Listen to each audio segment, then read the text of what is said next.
I'm making an exciting video here.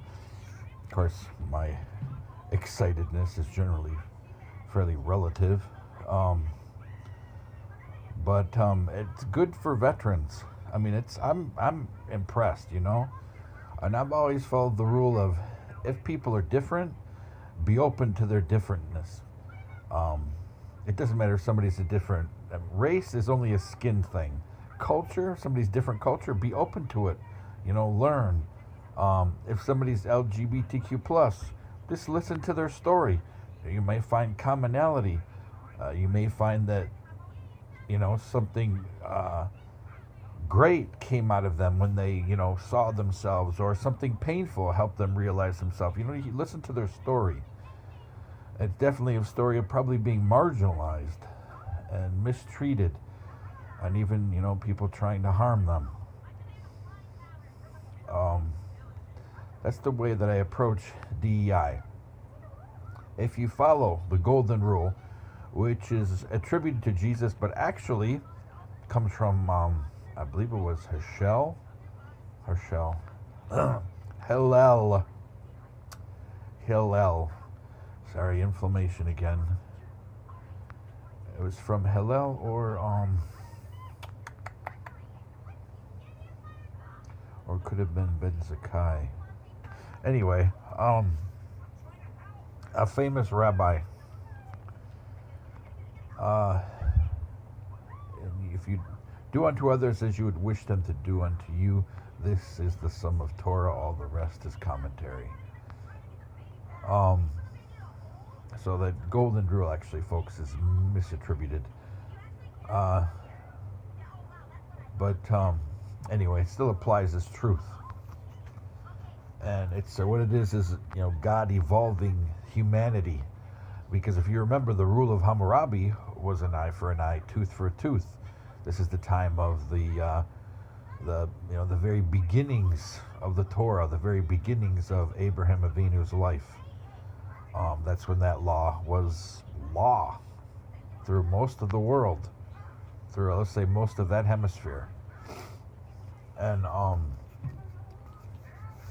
anyway, so if you follow the golden rule and you treat others with kindness, with empathy, with understanding, of course, not applying to wicked, evil people who have bad intentions, they're different.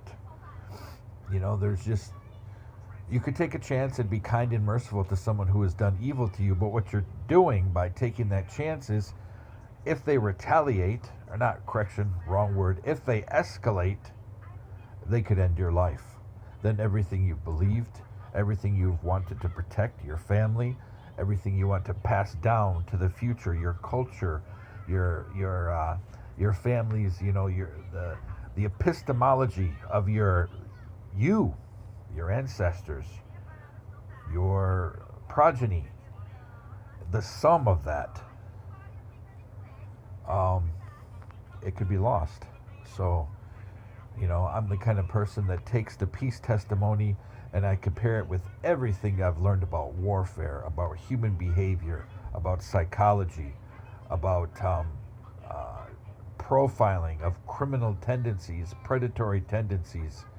That's what I take into account when I meet people like that.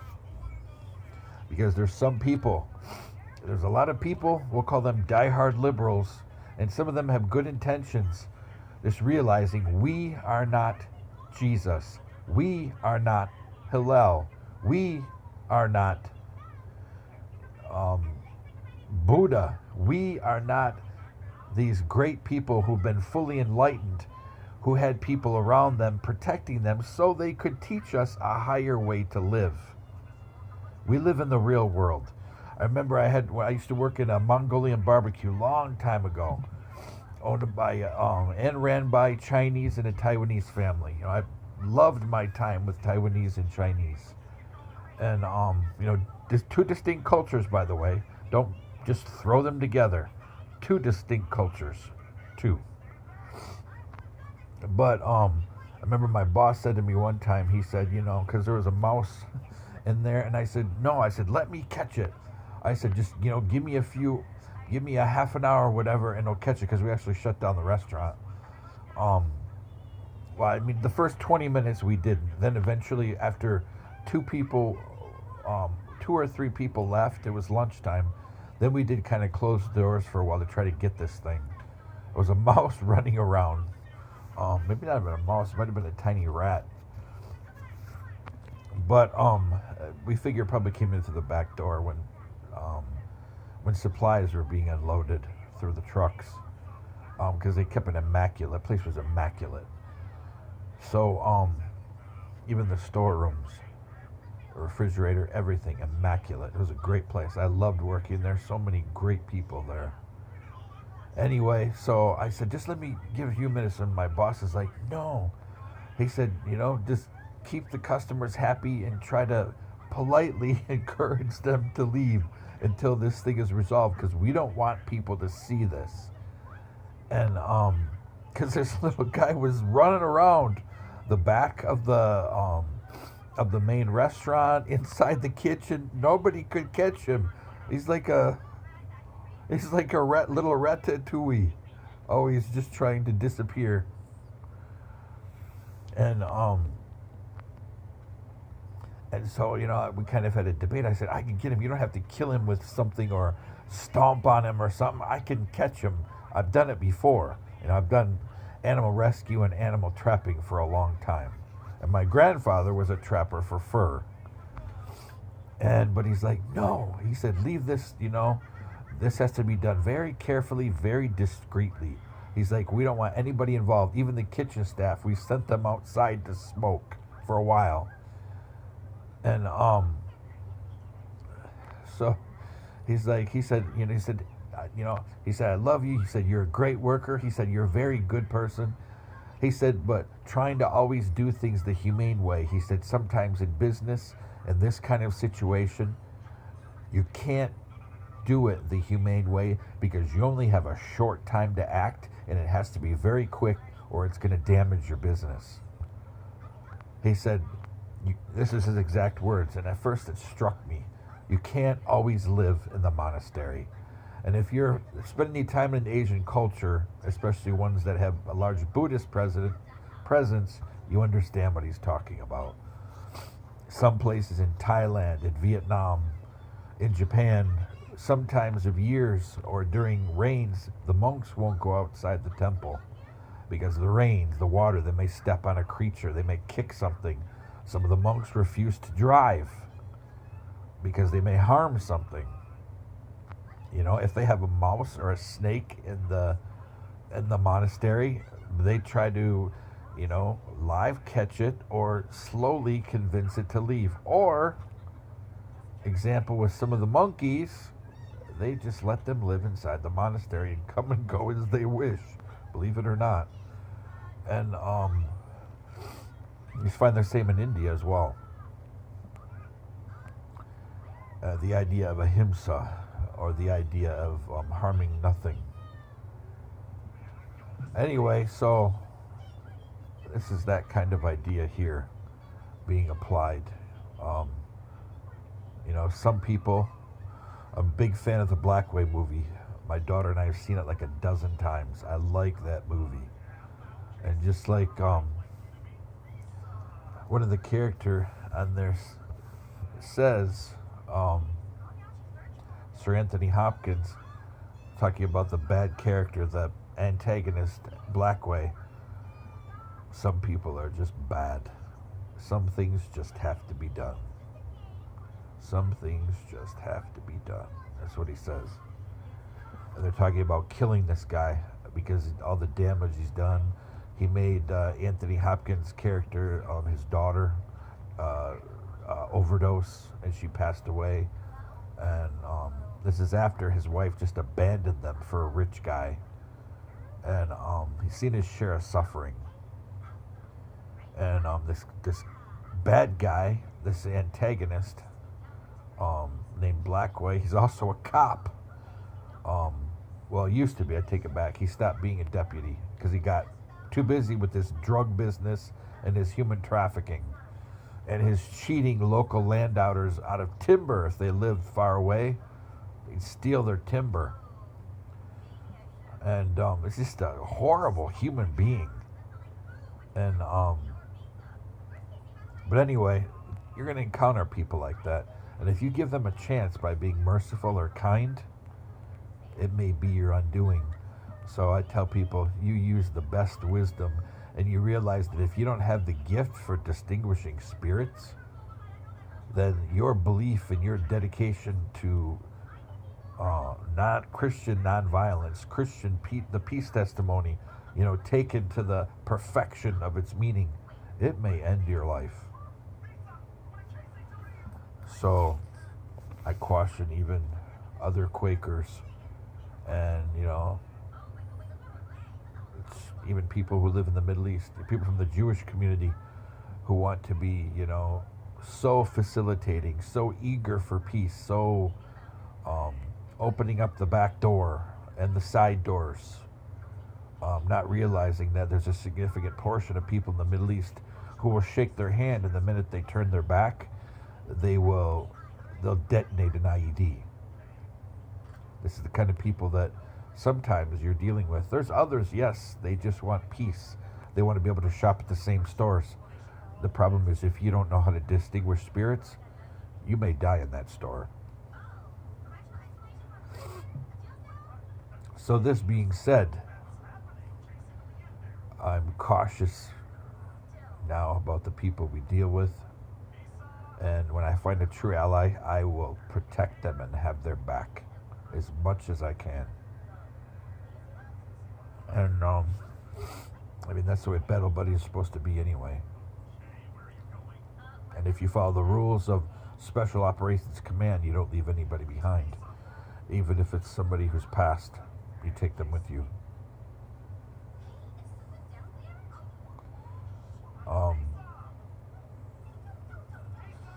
But anyway, so I just wanted to talk about this exciting thing, which is great for veterans. It's bad for the people who lost their jobs, but then again, these kind of salaries, it's just obtuse spending, for some kind of fad, some kind of employment fad that really doesn't help anybody. These kind of salaries for the things they're doing is absolutely wasteful. But they, so far, in one day, the Trump administration fired 60 people that work at VA as a department. This is people scattered throughout various sub-agencies or clinics. 60 people, and they garnered $8 million for veterans. Or no, it was $4 million or $6 million. I forgot now. Yeah, it was $6 million, I think, in one day. And one of these people they fired made $220,000 a year. $220,000. It's a DEI employee. So basically, what they do is they put up stuff for the months, whatever the month is. And I kind of have an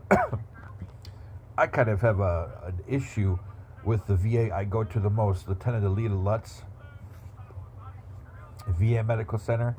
They try to paint her as some kind of woman's liber, feminazi, man-hating. Not at all. This is a woman that loved her country. She didn't marry, but from what I recall of her story, she had somebody back home, a sweetheart, that was waiting. From the story I've read. I mean, it could be wrong, you never know what's put out there until you talk to the member of the family, which she does, from what they put on the site. She has a couple of members of her family that still live in Michigan. I guess these would be her nieces and nephews. But she flew more sorties than any Army nurse, actually be Army Air Corps nurse, during World War II. And the only reason they went down was because it was a bad storm and they were in the Alps, going between was it Normandy to France, or not to France, to Italy, to some medical camps in Italy, and the plane went down.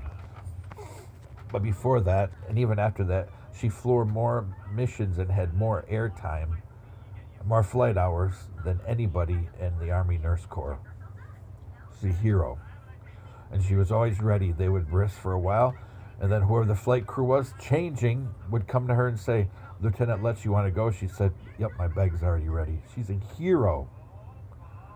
And they want to turn her into something that I'm sure she wasn't.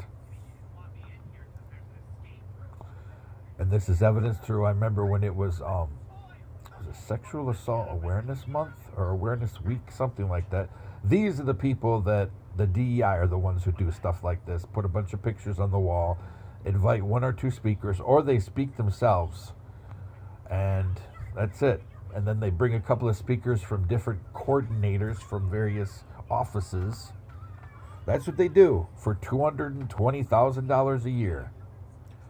But I remember the first sexual assault, they had all kinds of, paintings or something like that, drawings by women who had been assaulted. And I applaud that, But then again, putting up pictures that somebody painted or drew, does that really help them reclaim back their power, their dignity?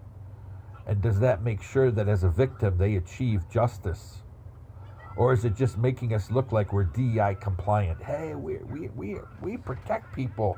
We invite people of all different backgrounds to come to our place. We support victims. Yada, yada, yada. But I brought up when I passed a couple of people that were there from this VA. One of them must have been the person who's the coordinator. And I said, you know what? I said, I noticed all these through here. I applaud you for doing this, This is something that, gives victims some justice and voice, and so they know they're not alone. I said, but there are thousands of men who are victims of sexual assault as well. All she said was, yeah, that's a good point. And then they walked away. I will never forget that. And I hope that lady is one of the people that he fired. Because in the span of the next week, do you know what happened to support men who were victims of assault? Nothing. Absolutely nothing. So, it isn't just in prison that men can be raped too. That may be an offensive statement, but sometimes the truth is offensive. So anyway, I'm thankful to the Trump administration. I'm not saying I'm going back to the Democrat Party. I love being a libertarian. It defines who I am, not just religiously, but also politically, especially regarding my rights. Those amendments that enshrine my rights, this is who I am. And I think somebody from college that posted stuff in Facebook, he may never see this video, but he kind of the one who led me to kind of think about it and research. Because he was willing to put himself out there and, things he was going through, and he gained even more respect from me than when we went to college together. He had some mess ups in his life, but at least as he got older, he really started to change his life, and find out who he was, and be brave enough to stand out with who he was, or who he thought he was. So he got me to thinking about this, and that's when I dug into it. I'm like, I'm a libertarian through and through. But anyway, and I've been critical. I'm critical of all presidents. I think all presidents have things to give and have things that they, should have taken away, and they should have never been put on the table. But they also have a lot of things that we're glad they did put on the table. But I've been, critical of the current president before. But lately, the stuff he's doing, not all of it, but some things I applaud. And, if you put in a policy in writing, which is already there in the VA, if somebody is a different race, different ethnicity, different background, different combat vet versus non-combat vet, meaning, the vet may be a CO, a conscientious objector, or somebody who's never seen a firefight or been shelled, or somebody that maybe they're reservists and they were never activated, only did AT their whole entire reserve, enlistment, or people are different cultural background or different religion, or people are different gender identity or different sexual orientation. All of these things are enshrined in the UCMJ and drilled into veterans. Drilled. So I think if we more effectively prosecute, whether in the VA or the military through UCMJ, I mean, VA would be, all those documents that we sign by becoming associated with the VA means we implicitly accept the rules of the VA. And they give you plenty of stuff. So anybody that treats somebody different because of a race or because of their religion or because they're a gender identity, well, obviously they don't care. So, prosecute them. If you have to, pass it up to the very vision level. Yeah, this guy or gal keeps doing such and such to these kind of people. This is not tolerated within the Department of Veterans Affairs. Employees too. That's the important thing. Employees too. So the few anti-Semitic employees I've met at the Saginaw County VA, they should be fired. And I've met a couple. Their statements just absolutely anti-Semitic in nature. And some of their behaviors. Every now and then, anybody who knows me knows that I love Judaism, and I'm a Quaker. That way I can live in the space in between both faiths. From time to time, I will wear talis. From time to time, I will daven. And one time I was wearing talis, and somebody at the VA, when I had to remove my talis in my shirt for something, I think it was patches, like an EKG, she threw it on the floor in the corner with the dirt. Nothing was ever done to her. She should have been fired immediately. That's blatantly anti-Semitic. I didn't put it on the floor. I put it on the table, on the countertop. She threw it on the floor. My daughter had to run back into the room because I didn't see where it was. When we moved rooms, it was in the floor with the dirt, in the corner with the dirt. From somebody sweeping the floor, but evidently they didn't get a chance to mop or whatever. I don't know, but that's what she told me. So, anyway, I applaud those actions. And then they're going through more and more employees, and they're projected that within the next couple of weeks, they can save over $14 million by cleaning out some of these people. If people followed the golden rule, we would not need DEI. Some people are going to be open to different culture, different narrative, different music, and to learn about, if we want to other people in a good way. I mean, that could be debatable amongst us social scientists if othering people in a good way is actually possible. But, I come from a deconstructionist background, so I'm going to break everything down. All of my profs at U of M were all deconstructionists. So if we're going to other people in a good way, some of my profs would argue yes, and I would argue back, well, but when we discussed such and such, this postmodern, type deconstruction of othering, then we would have to look at the negative side too. But anyway,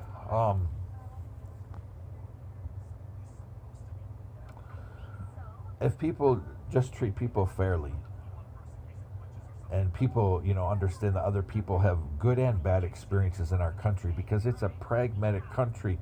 Pragmatism, what is that, folks? That means you learn better way to do things as you screw up. That's the pragmatist. And the pragmatist, if they didn't screw up, they listen to somebody else's screw up. And they say, oh, I'm not going to do that in my country. And they don't. That's our democracy. Pragmatist. All the way from Washington to Trump. Pragmatists. Some are liberal, some are conservative, some are Christian, some are non-religious, some are Democrat, some are Republican, some are Democrat-Republican social party. But forget the real history of the two parties. They try to spin it one way or the other. If you know the real history, you know how very complicated it was. Not just a matter of, Democrats are the old slave party. Republicans are anti-slavery. No, if you know the real history of both parties, you know it's a lot more complex than that. This coming from somebody that has relatives who are ancestors of two presidents. So that being said, $14 million is going to help a lot of vets. And we could still do the monthly things, but instead of giving somebody 2 weeks or a month out of a year, why don't we always have stuff out there to share about the history of others' experience of America, of others' experience of their culture within America, or how people with different look, how they've been treated, positive and negative. Why is it once a year for a month or a week? I think that's a really ineffective way of sensitizing people to, things, to other people's narrative. But that's my opinion. But I'm glad that we have $14 million, that can help a lot of veterans. But hopefully it's not used to pump into the VA's, their law firm, the what do they call them? The VA compensation administrative judges? VA administration appellate judges?